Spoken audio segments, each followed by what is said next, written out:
Welcome amigos, welcome to the channel, Miss Storyteller this side. And today I'll be explaining to you the episode number 5 of the K-drama Mr. Sunshine. So without any further delay, let's get into it. Episode की शुरुआत होती है जहां हम देख पाते हैं Asian का सर्वेंट बाहर खड़े हुई सॉन्ग को देख लेता है और वो उसे पहचान लेता है कि वो एशियन का फियांसे है। वो उसे अंदर लेकर आता है। एशियन वीसोंग को देखती है। एशियन को देखते ही वीसोंग कहता है कि शायद मैं इसीलिए गिल्टी फील कर रहा था कि मैं जापान में इतनी देर रुका। नेक्स्ट सीन में हमें यूजिन को दिखाया जाता है जो कि वीसोंग के पिता को गन की पॉइंट पर रखकर अपने पेरेंट्स की बॉडीज़ के बारे में पूछता है। उसके पिता कहते हैं भले ही वो तुम्हारे पेरेंट्स होंगे लेकिन हमारे लिए तो वो सर्वेंट्स ही थे और उस ज़माने में यही रूल था कि सारे सर्वेंट्स को एक साथ ही दफनाया जाता था मरने के बाद। नेक्स्ट सीन में एशियन के सर्वेंट्स वीसोंग और उसे अकेले बात करने के लिए छोड़ देते हैं। वीसोंग एशियन के पास आकर कहता है कि उससे मिलकर अच्छा लगा, मैं तुम्हारा फियांसे किम वीसोंग हूँ, और वो उसे फूल ऑफर करता है लेकिन एशियन वो फूल नहीं लेती।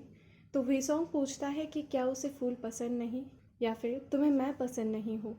सीन शिफ्ट होता है यूजिन की तरफ जहाँ वो वीसोंग के पेरेंट्स से कहता है कि वो जल्द से जल्द उसके पेरेंट्स की बॉडी रिकवर करके यूएस एम्बेसी को इन्फॉर्म करे वरना वो उनकी पूरी फैमिली को बर्बाद कर देगा। लेडी यून यानी कि वीसोंग की माँ उससे पूछती है कि यूएस एम्बेसी से इसका क्या लेना देना। तब यूजिन कहता है कि वो एक अमेरिकन नेवल ऑफिसर है और उसका नाम है यूजिन चोई, और वो ये धमकी देकर वहाँ से चला जाता है। सीन फिर से शिफ्ट होता है एशियन की तरफ जहाँ वीसोंग कहता है कि वो इतनी लेट आने के लिए उससे माफ़ी चाहता है। वो उससे पूछता है कि क्या वो उससे नाराज़ है। एशियन कहती है कि वो नाराज़ नहीं है, बस शौक है कि वो इतने साल बाद बिन बताए जोसेन में अचानक उसके सामने आ जाता है। वो उससे कहती है कि ग्रैंडफादर अभी कुछ काम से बाहर गए हैं तो वो बाद में आए। वीसोंग कहता है कि क्या तब तक उसका गुस्सा कम हो चुका होगा। एशियन कहती है कि वो गुस्सा नहीं है, वो बस शौक है कि उसने वीसोंग को जैसा इमेजिन किया था वो बिल्कुल वैसा है। वीसोंग कहता है कि कैसा। तब एशियन कहती है गोरा, नाजुक और कमज़ोर। इस बात पर वीसोंग हंस देता है और कहता है लेकिन तुम तो मैंने जैसा इमेजिन किया था उसके बिल्कुल अपोजिट हो, तुम बिल्कुल एक फूल की तरह हो। लेकिन ये कॉम्प्लीमेंट एशियन को खास पसंद नहीं आता। लेडी एशियन का एक सर्वेंट दोंगमे के पास आकर कहता है कि उसने सुना था कि वो एशियन के बारे में जो भी इंफॉर्मेशन उसे देगा उसे वो अच्छे से पे करेगा। दोंगमे कहता है कि बताओ तुम्हें उसके बारे में क्या बताना है। वो कहता है कि एशियन का फियांसे लौट आया है जापान से आज ही। दोंगमे ये बात सुनकर बहुत गुस्सा हो जाता है और वो उससे कहता है कि वो एशियन से जुड़ी कोई भी खबर उसे लाके देते रहे। दोंगमे से पैसे लेकर वो सर्वेंट वहाँ से चला जाता है। दोंगमे अब भी इस बात से इतना चिढ़ा हुआ था कि वो अपना पूरा गुस्सा रास्ते पर बैठे एक जापानीज आदमी पर निकाल देता है, ये कहते हुए कि ऐसे लोग वहाँ बिना कपड़ों के बैठकर जोसन की इज्जत खराब कर रहे हैं। वो उसे और पीटता लेकिन तभी उसका राइट हैंड मैन यू को उसे रोक लेता है और कहता है कि इसे हम हैंडल कर लेंगे। नेक्स्ट सीन में उनसान अपने चेले के साथ एक वास लेकर एक जोसिन के मिनिस्टर के पास जाता है जो कि जापान की साइड था। वो उसे वास देते हुए कहता है कि इसके लिए बहुत से लोगों ने उससे भीख मांगी लेकिन वो सिर्फ उनके लिए ये लेकर आया है। वो मिनिस्टर उसे एक गोल्ड की बार फेंक कर देता है। उनसान वो लेकर बाहर जाता है तब पता चलता है कि वो पॉट असल में उनके चेले ने बनाया है, ना कि उनसान ने। और तभी ग्वानसू कहता है कि कोई और है जो उससे मिलना चाहता है। वो बाहर की तरफ पॉइंट करता है। बाहर वही बच्चा खड़ा था जिसे यूजिन ने जापानीज सोल्जर से बचाया था। वो यूजिन से कहता है कि वो उसके लिए कुछ भी करेगा, बस वो उसे उन्हें सर्व करने दे। उसकी बातें सुनकर यूजिन को अपना बचपन याद आ जाता है जहाँ पर वो अमेरिकन मैन से कह रहा था कि वो बस उसे अपने साथ रहने दे, वो उनका कोई भी काम करेगा। यूजिन कहता है तो ऐसा लगा होगा उन्हें, उनके लिए कितना मुश्किल हुआ होगा ये सब। वो उस बच्चे से वहाँ से जाने को कहता है और कहता है कि वो वापस कभी लौटकर यहाँ ना आए। ये सब इंसान दूर खड़े देख रहे थे। नेक्स्ट सीन में हम एक आखिरी रेंज में आ जाते हैं जहाँ पर एशियन की आंट एकदम सटीक निशाना लगाती है। तब उनकी सिस्टर इन लॉ कहती है कि वो कितनी टैलेंटेड है, लेकिन बड़े दुख की बात है कि उनके पास कोई संतान नहीं है। उनकी सिस्टर इन लॉ कहती है कि उन्हें उनके एक बेटे को अडॉप्ट कर लेना चाहिए ताकि उनकी फैमिली लाइन आगे चलती रहे। तब एशियन की आंट कहती है कि एशियन की जब शादी होगी तो उसका पति हमारे घर में रहने आ सकता है और वही हमारे पूरे एसेट्स उसी को मिलेंगे, जिसकी वजह से हमारी फैमिली लाइन भी बनी रहेगी। लेकिन वो कभी भी सिस्टर इन लॉ के बेटे को कभी अडॉप्ट नहीं करेगी।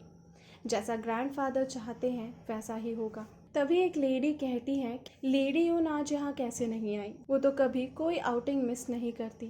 तब दूसरी लेडी पूछती है, क्या हुआ? क्या उनको कोई कोल्ड वगैरह है? तब एशियन की आंट कहती है कि शायद वह गिल्टी है। उसका बेटा 10 साल बाद अभी तक घर वापस नहीं आया है, तो वो कैसे आकर मेरे सामने खड़ी हो सकती है? तभी हमें लेडी यून और वीसोंग के पिता को दिखाया जाता है, जो कि यूजिन की धमकियों से काफ़ी डरे हुए थे। लेडी यून बीमार पड़ चुकी थी। वो कहती है कि हमें अपने पुराने सर्वेंट से बात करनी चाहिए। यूजिन के पेरेंट्स के बारे में हमें वही बता सकते हैं। और वो कहती है कि हमें वीसोंग को अभी जोसन नहीं बुलाना चाहिए, वरना खामखा वो हमें बेइज्जत होते हुए देख लेगा। इसीलिए वो वीसोंग को एक टेलीग्राम भेजने का डिसाइड करती है। इधर लेडी एशियन परेशान थी। वो नहीं चाहती थी कि वीसोंग के साथ उसकी शादी हो। उसकी सर्वेंट पूछती है कि ऐसा क्यों? वो तो कितना हैंडसम है और उसके लिए फूल भी लेकर आया है। एशियन कहती है, वही तो, वो आदमी किस काम का जिसके हाथ में फूल हो? उसकी लेडी सर्वेंट कहती है, तो क्या फिर वो अपने साथ एक गन लेकर आता? एशियन कहती है कि वो उनकी साइड क्यों ले रही है। एशियन प्रैक्टिस के दौरान भी वीसोंग की बातों को सोचे जा रही थी, जो उसे कॉम्प्लीमेंट करता है कि वो एक फ्लावर की तरह है। उसे ये बात बिल्कुल पसंद नहीं आती और वो एंगेजमेंट तोड़ने का डिसाइड करती है। यूजिन एक फॉरेस्ट से होकर जा रहा था।